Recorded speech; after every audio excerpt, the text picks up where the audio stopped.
3 habitudes que si tu continues de faire en 2025, t'es sûr de rester pauvre. La première habitude, c'est de te payer en dernier. Si quand tu reçois ton salaire, les premières lignes rouges sur ton compte bancaire, c'est ton crédit, ton loyer, tes dépenses, ta bouffe, ton style de vie, tes restos, tes voyages, tu vas clairement jamais t'enrichir. Ce n'est pas possible. Alors je sais que pour certains, ce n'est pas facile, mais c'est un grand minimum. On va compter 10%. Tu dois épargner tous les mois 10% de ce que tu gagnes sur un compte destiné à l'investissement. Évidemment, si tu peux mettre plus, je t'invite à mettre plus, tu iras plus vite. Mais quelqu'un qui gagne 2000 euros, ouais, il devrait mettre 2000 euros au moins de côté sur de l'épargne destinée à l'investissement.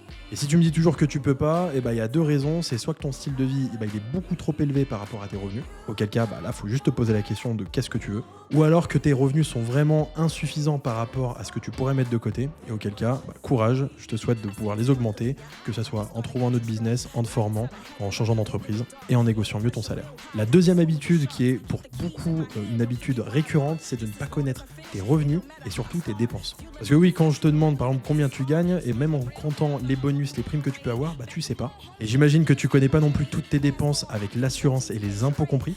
Donc forcément, si tu sais ni comment ni combien, c'est compliqué de développer un patrimoine. Alors la première des choses, c'est de commencer par catégoriser tes dépenses entre les dépenses fondamentales, les dépenses fun et les dépenses pour ton futur toi. Ces dépenses, va falloir les mettre face à tes revenus. Si c'est négatif, va falloir épurer. Et si c'est positif, là, la route elle est ouverte pour développer du patrimoine.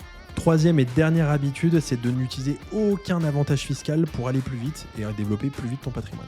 Les taxes, c'est sûrement la plus grosse dépense des Français. Et si tu ne la contrôles pas, tu resteras pauvre toute ta vie.